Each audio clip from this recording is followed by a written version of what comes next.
ఈ పీషోన్ అనే మాటకు డిస్పర్షన్ అని అర్థం. డిస్పర్షన్ అంటే వ్యాపించుట, విస్తరించుట అని అర్థం. పీషోను నది ప్రవహిస్తుందట. అది హవీలా దేశం అంతటి చుట్టూ ప్రవహిస్తుంది. అక్కడ బంగారం ఉంది, అక్కడ గోమేదిక ఉంది, అక్కడ బోళం ఉంది అని ఆ క్రింద వచ్చిన మనం చదువుతున్నాం. That was a blessed river. అది ఖచ్చితంగా కొంచెం ఆశీర్వాదకరమైన నదిగానే మనం భావిస్తున్నాం. ఎందుకోసం అంటే అది ప్రవహించే చోట బోళము దొరుకుతుందట, గొమ్మెదికములు దొరుకుతున్నాయి. ఆ తర్వాత శ్రేష్టమైన అంశాలు ఎన్నో అక్కడ లభ్యమవుతున్నాయని లేఖనాల్లో మనం చదువుతున్నాం. పీషోన్ అనే మాటకు వ్యాపించుట అని అర్థం. అందరూ చెప్పండి, పీషోన్ అనే మాటకు అర్థం ఏంటి? వ్యాపించుట. అంటే ఇప్పుడు దీన్ని ఆధ్యాత్మిక అర్థాన్ని ఇలా గ్రహిద్దాం. క్రీస్తు ప్రభువుకి ఎవరైతే తమ జీవితంలో చోటిస్తున్నారో, యేసయ్యకి ఎవరైతే తమ జీవితాల్లో ఆహ్వానం ఇస్తున్నారో వారు వ్యాపించువారుగా ఉంటారు. స్తోత్రం చెప్దాం ఒకసారి, హల్లెలూయా. మనం వ్యాపించువారంగా ఉండాలని దేవుడు ఆశిస్తున్నాడు. ఆ వ్యాపించుటనే మాటకు ఇంగ్లీష్ అర్థాలు కొన్ని ఉన్నాయి. స్ప్రెడ్ అవుట్ అంటే స్ప్రెడ్ అవ్వడం, ఎన్లార్జ్మెంట్ విస్తరించడం, అభివృద్ధి పొందడం, ఇలాంటి మాటలన్నీ మనం చూస్తున్నాం కదా. సో యేసు ప్రభుకి ఏ జీవితంలో అయితే చోటు ఉంటుందో వారు పీషోను ఏ విధంగా అయితే వ్యాపించుట అనే మాటను తెలియజేస్తుందో వారు కూడా వ్యాపించువారుగా ఉంటారు. మనం కుచించిపోయే వారంగా ఉండాలని కానీ, లేదా అణిచివేయబడిన వారంగా ఉండాలని, లేదా నష్టపోయే వారంగా ఉండాలని దేవుడు ఎప్పుడు యోచించలేదు. ఆయన ఉద్దేశం మొదటి నుండి ఒకటే, మనందరూ కూడా విస్తరించాలి, వ్యాపించాలని దేవుడు ఆశిస్తున్నాడు. ఆదికాండం 1వ అధ్యాయంలో దేవుడు తన రూపంలో తన పోలికలో మనిషిని చేసిన తర్వాత వారికి ఇచ్చిన ఆశీర్వాదం కూడా అదే. God bless them in such a way you should be multiply. మీరు విస్తరించండి, మీరు ఫలించండి, మీరు భూమిని నిండించండి, దాన్ని లోపరుచుకోండి అనే మాటలే చెప్పాడు. కానీ ఎక్కడైనా సరే మీరు కుచించుకుపోండి, నష్టపోండి, ఇబ్బందుల్లోకి వెళ్ళిపోండి, లేదా శ్రమల్లో కూరుకుపోండి అని దేవుడు ఎక్కడైనా చెప్పాడా? ఎక్కడ చెప్పలేదు. మానవుని దేవుని కలుగు చేయడంలో అనే ఉద్దేశం ఏంటంటే మనం వ్యాప్తి చెందాలని దేవుడు ఆశిస్తున్నాడు. ఒకవేళ పాపం వల్ల మన జీవితాలు ఛిద్రమైపోయాయి, అపరాధముల ద్వారా మన జీవితం నలిగిపోయి ఎక్కడ వేసిన గొంగళ్ళు అక్కడలాగే మన జీవితం ఉండిపోతే, ప్రభువుకు మన జీవితాలు అప్పగించినప్పుడు, దేవుని దగ్గరికి మనం వచ్చినప్పుడు ఆయన మనల్ని ఏం చేస్తాడు చెప్పండి? వ్యాప్తి చేసే దేవుడు, స్ప్రెడ్ అవుట్ చేసే దేవుడు, ఆయన మనల్ని వ్యాపింపజేసే దేవుడు అని లేఖనాలు చాలా స్పష్టంగా సెలవిస్తూ ఉన్నాయి. యాకోబు తన బిడ్డలందరినీ కూడా వరుసగా నిలవబెట్టి ఆశీర్వదిస్తున్నాడు, లేదా భవిష్యత్తులో జరగబోయే విషయాలు తెలియజేస్తున్నాడు. He foretold many things for his sons. యాకోబుకి ఎంతమంది పిల్లలు? 12 మంది. ఒక కుమార్తెతో కలిపి 13 మంది. సరే, కుమార్తెను కాసేపు ప్రక్కన పెడితే ఈ 12 మంది కుమారుల్ని కూడా లైన్లో నిలబెట్టి ఒక్కొక్కరిని గురించి మాట్లాడుతున్నాడు. రూబేను గురించి మాట్లాడాడు, షిమ్యోను గురించి మాట్లాడాడు, లేవి గురించి మాట్లాడాడు, యోదా గురించి మాట్లాడాడు. అలా చాలామంది గురించి మాట్లాడుకుంటూ వచ్చిన తర్వాత యోసేపు గురించి మాట్లాడాల్సి వచ్చినప్పుడు యాకోబు ఒక అద్భుతమైన మాట చెబుతాడు. ఏమిటో తెలుసా? యోసేపు ఫలించడు కొమ్మ, అతని రెమ్మలు గోడ మీదకి ఎక్కి ఏం చేస్తాయన్నాడు? వ్యాపిస్తాయి అనే మాట అక్కడ వాడాడు. ఎంత అద్భుతమైన మాట. తండ్రిగా తన కుమారుణ్ణి ఆశీర్వదించాడు. Dear fathers and mothers, listen to me carefully. తల్లిదండ్రులు ఇక్కడ ఎవరైనా ఉంటే మీ పిల్లల్ని మీరు దీవించువారుగా ఉండాలి, శపించువారుగా ఉండడానికి లేదు. వారి జీవితాలను బట్టి, దేవుడు వారికి చేయబోయే కార్యాలను బట్టి మీరు స్తుతించి వారిని దీవించువారుగా ఉండాలి. యాకోబు దీవెన తన కుమారుడైన యోసేపుకు చాలా పనికొచ్చింది, లేదా ఉన్నతమైన స్థితికి రావడానికి సహాయపడింది. తల్లిదండ్రుల బిడ్డలను దీవించువారుగా ఉండాలి. నేను నా 3 కుమార్తెలను కూడా ఉదయాన్నే లేచిన తర్వాత my dear princess where are you, నా ప్రియ రాజకుమార్తెలారు ఎక్కడున్నారని పిలుస్తాను వాళ్ళు. అలా పిలవడంలో నా ఉద్దేశం ఏంటంటే వారు అలాగే బ్రతకాలని, దేవుడి నామానికి మహిమ తీసుకురావాలన్న ఆలోచన. కొంతమంది తల్లిదండ్రులు ఉంటారు అదేంటో కానీ పిల్లల్ని శాపగ్రస్తుల్లో చూస్తూ ఉంటారు. వీడు పుట్టిన తర్వాత మా బ్రతుకంతా నాశనం అయిపోయిందండి, మా కూతురు పుట్టిన తర్వాత మా జీవితం అంతా పాడైపోయిందండి అని వారి తప్పిదాలను, వారి యొక్క అక్రమమైన జీవితాలను, వారి యొక్క అనాలోచిత నిర్ణయాలన్నీ కూడా పిల్లల మీద ఉద్దేశిస్తూ ఉంటారు. వాళ్ళని శపిస్తూ ఉంటారు, తిడుతూ ఉంటారు. తప్ప అలా చేయకూడదు. దేవుని ప్రజలుగా మీ పిల్లలు మీరు ఆశీర్వదించేవారుగా ఉండాలి. ఇక్కడ యోసేపును యాకోబు దీవించాడు. అతని రెమ్మలు గోడ మీదకి ఏం చేస్తాయి? వ్యాప్తిస్తాయి. మీకు ఎప్పుడైనా గుర్తుంటే నేను ఒకసారి ఈ ప్రసంగం చెప్పాను. గోడ అంటే ఏంటి, ఆ గోడలు ఎలాంటి గోడల మీద యోసేపు వ్యాపించాడనే విషయాన్ని మీకు చెప్పాను. గుర్తుందా? మీకు ఆ మెసేజ్ గుర్తుందా? కొంతమంది గుర్తుంది, కొంతమంది గుర్తులేదు. చాలా ప్రయాసపడి చాలా రకాల లోతైన అనుభవాలు కొన్నిసార్లు మీకు ప్రకటిస్తున్నాం, మీరు కొంతమంది వినేసి వెళ్ళిపోతున్నారు. అయితే కొంతమంది చక్కగా పుస్తకాల్లో రాసుకుని మంచిగా మరలా వాటిని నెమరు వేసుకుంటూ దేవుని దగ్గరికి వస్తున్నారు. కొంతమంది మాది ఆల్బర్ట్ ఐన్స్టీన్ కన్నా ఎక్కువ ఐక్యూ ఉందండి మాకు, మేము ఒక్కసారి విన్నామంటే మెదడులో పెట్టేసుకుంటామని చక్కగా మీరు మెదడులో పెట్టుకున్నవాడు కూడా చాలామంది, వాళ్ళని బట్టి కూడా దేవునికి మహిమే. సరే, కొంతమంది ఈ ప్రసంగాలను వింటూ దేవునిలో కొనసాగుతున్నారు. యోసేపు తన జీవిత ప్రారంభం చాలా బాగుంది, కానీ తన 17వ ఏటకు వచ్చేసరికి అప్పుడే ప్రపంచం తెలుస్తూ ఉంది, లోకం తెలుస్తూ ఉంది, మనుషులు ఎవరో తెలుస్తూ ఉన్నారు. ఆ పరిస్థితిలో యోసేపును సొంత అన్నలే తీసుకెళ్ళి గోతులో పడేశారు. కారణం ఏంటంటే యోసేపు మీద ఉన్న అసూయ, ఆ జెలసీ అనేది పనిచేసింది అక్కడ. తండ్రి యోసేపును స్పెషల్గా చూస్తున్నాడు, ఒక మంచి అంగీ కుట్టించి ఇచ్చాడు, చాలా చక్కగా యోసేపును చూస్తున్నాడు. వీళ్ళందరూ మంద దగ్గర ఉన్నారు కానీ యోసేపు ఇంటి దగ్గర ఉన్నాడు. కారణం అంటే తండ్రి అని ఉంటారు, రై మీరు మందను గాయండి కానీ యోసేపుని ఇక్కడే ఉంచండి, నాకు దగ్గరలో ఉండాలి, కనుచూపు మేరలో ఉండాలనే ఆశ తండ్రికి ఉంది. అలాంటి సందర్భంలో అన్నలు వెయిట్ చేస్తున్నారు, వీడికి ఎప్పుడు ఇబ్బంది కలుగు చేయాలని, వీరిని ఎప్పుడు వదిలించాలనే ఆలోచనలో ఒక సమయం కోసం వేచి ఉన్నారు. ఆ సమయం రానే వచ్చింది. యోసేపు రాగానే సొంత అన్నలు తీసుకెళ్ళి గోతులో పడేశారు. ఆ తర్వాత అక్కడ నుండి తీసుకెళ్ళి ఒక పరాయి దేశస్తులకు అమ్మేశారు. వారు మెల్లగా యోసేపును తీసుకొచ్చి, యోసేపును ఐగుప్తులో భాష తెలియదు, సంస్కృతి తెలియదు, పరిస్థితులన్నీ విచిత్రంగా ఉన్నాయి, ఆ పరిస్థితులు అమ్మేస్తే 1 కాదు 2 కాదు సుమారుగా 13 సంవత్సరాలు ఒక శ్రమను యోసేపు అనుభవించాడు. నలుదిక్కులా నలిగిపోయాడు. ఒక అప్రెస్డ్ పర్సన్గా తన జీవితంలో జీవించాల్సిన పరిస్థితి అప్పటిదాకా బాగానే ఉందని, కానీ ఆ తర్వాత ఏదో ఒక రకమైన సమస్య. అక్కడి నుంచి బయటపడ్డాను బాగుందనేసరికి మరలా ఇంకొక రకమైన సమస్య. ఇలా 13 సంవత్సరాలు తన జీవితంలో పోరాడి ప్రతి పరిస్థితిని హ్యాండిల్ చేయగలిగే స్థితికి వచ్చినప్పుడు ఒక రోజున దేవుడు యోసేపును హెచ్చించి తీసుకెళ్లి ఐగుప్తు సింహాసనం మీద కూర్చోబెట్టాడు. యోసేపు యొక్క అధికారం, అతని యొక్క పవర్ అనేక మంది దీవెనకరంగా మారింది. కొంతమంది పవర్ని మిస్యూజ్ చేసేవాళ్ళు ఉంటారు. అధికారాలను ఏం చేస్తారు చెప్పండి? మిస్యూజ్ చేస్తారు. వారి చేతిలో డబ్బు ఉంటే, వారి చేతిలో అధికారం ఉంటే, వారి చేతిలో శాసనాలు రాయగలిగే అధికారం ఉంటే, శాసనాలు మార్చగలిగే అధికారం ఉంటే వాళ్ళు ఏదైనా చేయడానికి ఇష్టపడతారు. ఎవరు వారిని ప్రశ్నించడానికి లేదు. ప్రశ్నించే వాళ్ళని తీసుకుని వెళ్ళి ఇబ్బందులకు గురి చేసే వాళ్ళు చాలామంది ఉంటారు. అయితే యోసేపు తనకున్న పవర్ని సరిగా ఉపయోగించాడు, తనకున్న జ్ఞానాన్ని సరిగా ఉపయోగించాడు. భయంకరమైన కరువు ప్రపంచాన్ని కబళించినప్పుడు యోసేపు యొక్క అతని యొక్క ఆలోచనలు, అతని పథకాలు అనేక మంది దీవెనకరంగా ఉన్నాయి. ఎప్పటికీ కూడా ప్రపంచంలో యోసేపును ఒక మంచి లీడర్గా గుర్తించిన కారణం ఏంటి? ఒక అడ్మినిస్ట్రేటర్గా, ఒక స్ట్రాటజిస్ట్గా గుర్తించిన కారణం ఏంటంటే యోసేపు అనేక మంది దీవెనకరంగా ఉన్నాడు. I'm sure the influence of Joseph was spreading. దేవుడు తనకున్న ఇన్ఫ్లుయెన్స్ని వ్యాప్తి చేశాడు, తన ద్వారా అనేక మంది దీవెనకరంగా మార్చాడు. దేవుని బిడ్డ నమ్ము ఒక మాట, ప్రభువును గట్టిగా పట్టుకున్నప్పుడు, క్రీస్తు ప్రభువును వెంబడిస్తున్నప్పుడు, ఈరోజు కాకపోతే రేపైనా దేవుడిని ఆశ్రయించి ఒక ఉన్నతమైన స్థానంలో పెట్టినప్పుడు, ఆ స్థానంలో దేవుడిని నుంచింది లేదా ఉంచబోయేది నీ సొంత ఆశలు నెరవేర్చుకుంటావని కాదు, నీ సొంత ఉద్దేశాలు నెరవేర్చుకోవడానికి ప్రాకులాడతావని కాదు. One of my teachings that I speak always, God sends every blessing with a responsibility.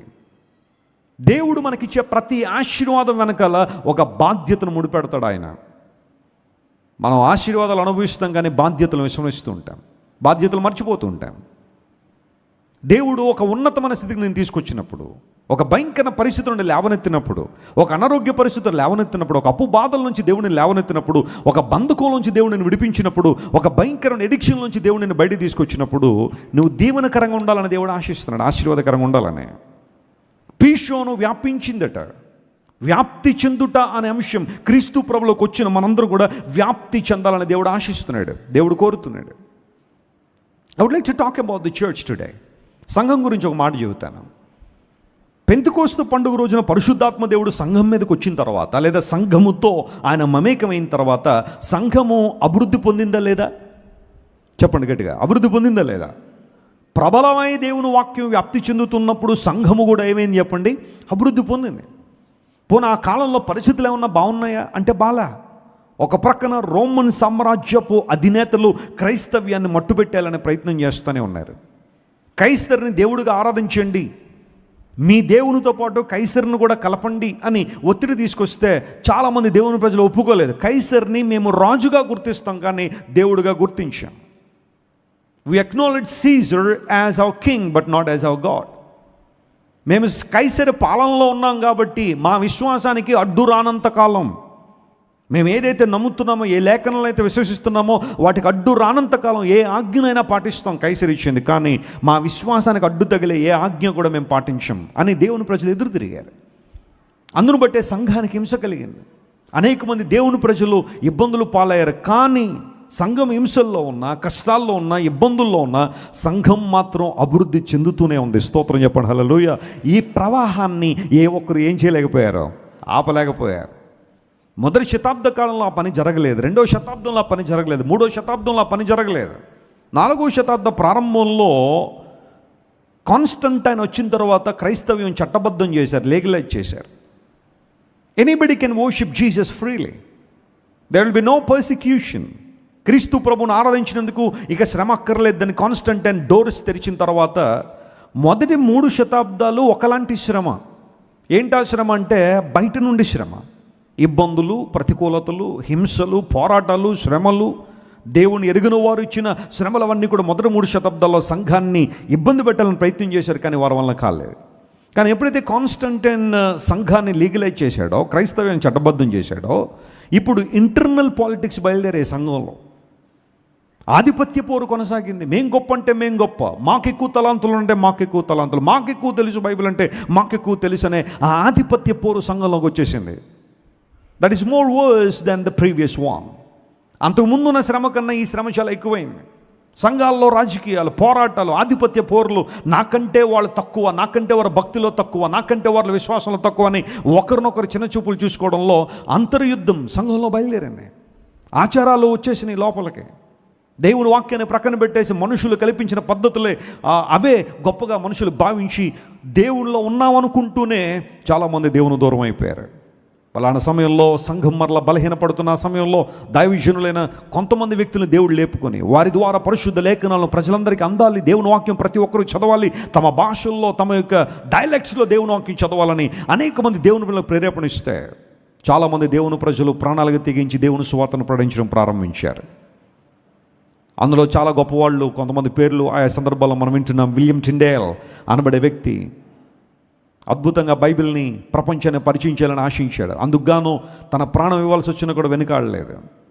John Calvin, Martin Luther, జ్వింగ్లీ ఇలాంటి దేవుని ప్రజలందరూ కూడా అనేక ప్రాంతాల్లో దేవుని సువార్తను విరివిగా ప్రకటిస్తూ ఆత్మ ద్వారా, సత్యము ద్వారా దేవుని ఆరాధించాలనే విషయాన్ని తీసుకొచ్చారు.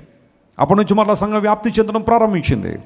దేవుడు తన కార్యం జరిగిస్తున్నాడు. ఈ ప్రక్రియలో మొదటి 3 శతాబ్దాలు మాత్రమే కాదు, లేదా ఇప్పటివరకు జరిగిన 20 శతాబ్దాల్లో చాలామంది క్రైస్తవ్యాన్ని నిర్మూలన చేస్తామని, దేవుని వాక్యాన్ని మట్టుబెట్టేస్తామని, బైబిల్ గ్రంథం కనుమరుగు చేసేస్తామని, దేవుని బిడ్డలేక ప్రపంచంలో ఉండరు అని చాలామంది సవాలు చేశారు. కానీ ప్రపంచంలో ప్రతి ఒక్క సవాలును ఎదుర్కొని, ప్రతి శ్రమను ఎదుర్కొని, ప్రతి హింసను ఎదుర్కొని నిలదొక్కున్న మార్గం అంటే ఏదైనా ఉంది అంటే అది కేవలం నా యేసయ్య మార్గమే. కారణం ఏంటో తెలుసా?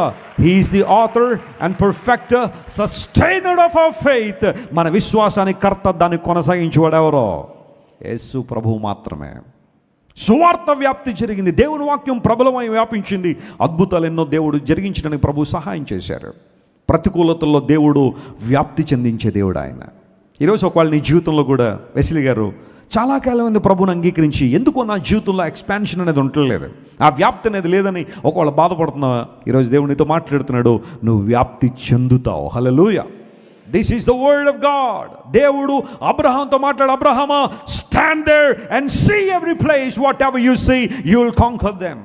నువ్వు ఏ ప్రాంతాన్ని అయితే చూస్తావో కన్నులెత్తి ఆ ప్రాంతాన్ని నీకు ఇస్తాను. నువ్వు పడమటికే చూడు, తూర్పుగా చూడు, ఉత్తరానికే చూడు, దక్షిణానికే చూడు.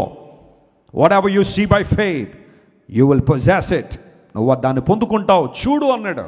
అబ్రహాం వెళ్ళి నలుదిక్కులా చూశాడు, ఆ ప్రాంతానంతా దేవుడు అబ్రహాంకి ఇచ్చాడు. Whatever you see by faith today, God will give it you to your possession. Somebody say హల్లెలూయా.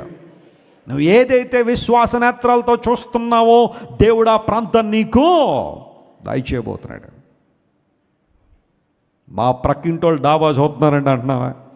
అలాంటిగా చూడమన్నారని, అది మా కైవిసవం వాళ్ళని చూస్తున్నామండి. ఏదైనా పరిస్థితి వచ్చి వాళ్ళు అమ్ముకుని వెళ్ళిపోతే కొనుక్కోవడం తప్పేవి లేదు. కానీ కొంతమంది ఆక్రమణలు, చెప్పండి ఏంటవి?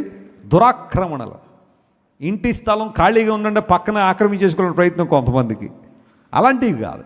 See by faith. నువ్వు ఎక్కడ ఉండాలనుకుంటున్నావో, ఎలా దేవుని చేతిలో వాడబడాలనుకుంటున్నావో, ఎలాంటి ఆశీర్వాదకరమైన పరిస్థితులు ఉండాలనుకుంటున్నావో, look by faith and God will fulfil that. నువ్వు వ్యాపిస్తావు. ఒకళ్ళు ఇక్కడ ఎవరైనా బిడ్డలు లేని తల్లిదండ్రులు ఉన్నారా? ఇక్కడ బిడ్డలు లేని భార్యాభర్తలు ఉన్నారా? దేవుడు మీ జీవితంలో అద్భుతం చేయనుగాక. హల్లెలూయా. ఇక మీ కుటుంబం వ్యాప్తి చెందదు, మీ వంశాభివృద్ధి అవ్వదు అని కొంతమంది ఎవరైనా నిన్ను చూసి హేళనగా మాట్లాడుతున్నారేమో. Trust the Lord and believe in his power. దేవుని శక్తిలో ఆయన విశ్వాసం ఉంచి ఆయన కృపలో ముందుకు సాగిపోతే దేవుడు గొప్ప కార్యాలు నీ జీవితంలో జరిగిస్తాడు. ఆశ్చర్యకరమైన సంగతులు జరిగిస్తాడు ఆయన. నువ్వు వ్యాపిస్తావు.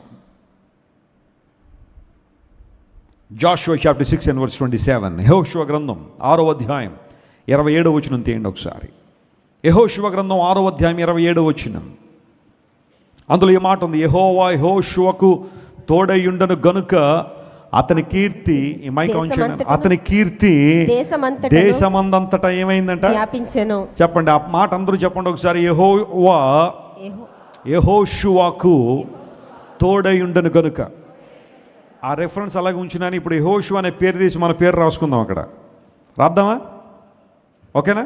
ఓకే, నేను నా పేరు పెట్టి చదువుతాను, మీ పేరు పెట్టి చదవండి. రెడీ? 1 2 3 గో. యెహోవా జాన్ వెస్లీకి తోడయుండను గనుక అతని కీర్తి దేశమందంతటా ఏమైంది? వ్యాపించను. మన పేరు పెట్టుకుందాం అక్కడ, అందులో తప్పేం లేదు. దేవుడు మనకు తోడుంటే, దేవుణ్ణి మనం తోడుగా చేసుకుంటే మన కీర్తి ఏమవుద్దట? వ్యాపిస్తుంది. కీర్తి అంటే అర్థం ఏంటి? మంచి పేరు, మంచి సాక్ష్యం. గొప్ప ఐశ్వర్యం కంటే ఏం మేలు అన్నాడు బైబిల్లో? మంచి పేరు మేలు అన్నాడు. మంచి పేరు అంటే మంచి పేరు పెట్టేసుకోవడం మాత్రమే కాదు. చాలామంది అంటారు, వెస్లీ గారు మా అబ్బాయికి మంచి పేరు పెట్టేయాలండి, మా మనవడికి మంచి పేరు పెట్టేయాలండి. మంచి పేర్లే పెడతాం. అన్ని బైబిల్లో పేర్లు చాలా మటుకు మంచి పేర్లే. కొన్ని పేర్లు చాలా మంచివే కానీ అవి ఏం చేయం చెప్పండి, పెట్టుకోం. ఎందుకంటే వారి క్యారెక్టర్ అక్కడ బాగాలేదు. లూసిఫర్ అనే పేరు తెలుసా మీకు? అద్భుతమైన పేరు అది. మీరు ఎప్పుడైనా చూసారు ఎవరికైనా లూసిఫర్ అని పేరు పెట్టాం? ఎందుకు పెట్టాం ఆ పేరు అంటే ఆ పరిస్థితి అక్కడ బాగాలేదు కాబట్టి కదా. అబ్షలోం పేరు చాలా మంచిదే. అబ్బా షాలోం, సమాధానానికి తండ్రి అని అర్థం. చాలా రేర్, ఎక్కడో కానీ నేను చూడలేదు. అభిషాలం అనే పేరు పెట్టుకోవడం చాలా తక్కువ నేను చూశాను. యూజువల్గా అందరం దావీదు, శామ్యూలు, ఈ పేర్లన్నీ ఎక్కువ పెట్టేయడానికి ఇష్టపడతాం, కానీ ఆ పేర్లు ఎక్కువగా పెట్టుకోవడానికి ఇష్టపడరు. యూదా ఇస్కరియోతు ఎవరికైనా పెట్టారండి పేరు? యూదా చాలా మంచి పేరే. స్తోత్రం అనే పేరు, జూడ్ అనే పేరు కొంతమంది పెట్టుకుంటారు అనుకోండి. ఇస్కరియోతు అనేది ఒక ప్రాంతం పేరు అది. దేవుడు యెహోషువకు తోడై ఉన్నాడు కనుక అతని కీర్తి దేశమంతా వ్యాపించింది. People started admiring him. అతనికి ఉద్దేశాలు, అతనికి యుద్ధ పోరాట పటిమను చాలామంది గుర్తించడం ప్రారంభించారు. Is the leader in the presence of God. దేవుని సన్నిధిలో చక్కని నాయకుడిని గుర్తించారు. మోషే నాయకత్వంలో యెహోషువ చాలా చక్కగా తీర్చిదిద్దబడ్డాడు. మోషే నాయకత్వంలో యెహోషువ అన్ని విషయాలు దేవుని నుండి నేర్చుకోవడం ప్రారంభించాడు. కొన్ని సందర్భాల్లో మోషే గుడారం నుంచి బయటకు వచ్చేసిన యెహోషువ వచ్చేవాడు కాదట. He was still waiting upon God to shape his life. మోషే గతించిపోగానే దేవుడు యెహోషువను ఏం చేశాడు? నాయకుడిగా నియమించాడు, బాధ్యతలు నిర్వహించాడు. మోషే సుమారుగా 40 సంవత్సరాలు ఇశ్రాయేలు ప్రజల్ని ఐగుప్తు నుండి అరణ్య దిశగా నడిపించుకుంటూ వచ్చాడు. కానీ దేవుని ప్రజలు ఎవరి నాయకత్వంలో కనాన్ దేశంలో అడుగుపెట్టారో? యెహోషువ నాయకత్వంలో. He possessed the land of God and divided into major parts for his people. తన ప్రజలందరి కోసం ఆ ప్రాంతాన్నంతా భాగాలు చేసి ఎవరెక్కడ ఉండాలని నిర్ణయించి వాళ్ళందరినీ పంపించి ప్రతి ఒక్కరూ సెటిల్ అయ్యేంత వరకు కూడా యెహోషువ తన బాధ్యతలు నిర్వహించాడు. తన జీవిత కాలంలో దేవునికి మహిమను తీసుకొచ్చిన యెహోషువ, దేవుడు అతనికి తోడై ఉన్నాడు కనుక అతని కీర్తి వ్యాపించింది. దేవుని ప్రజలారా, దేవుడు మన కీర్తిని వ్యాప్తి చేయాలని దేవుడు ఆశిస్తున్నాడు. మన మంచి సాక్ష్యాన్ని వ్యాప్తి చేయాలని దేవుడు ఆశిస్తున్నాడు. ఆయన కార్యాలు స్పష్టంగా జరగాలని దేవుడు కోరుతున్నాడు. పీషోన్ అనే మాటకు అర్థం ఏంటి చెప్పండి? వ్యాపించుట. ఒక నది కలదు, అది 4 శాఖలైంది. అంటే యేసు ప్రభుని ఎవరైతే తమ హృదయాల్లో కలిగి ఉంటారో, తమ జీవితాల్లో కలిగి ఉంటారో, మొదటి అనుభవం ఏంటో తెలుసా? వారు వ్యాపించువారుగా ఉంటారు. Praise the lord.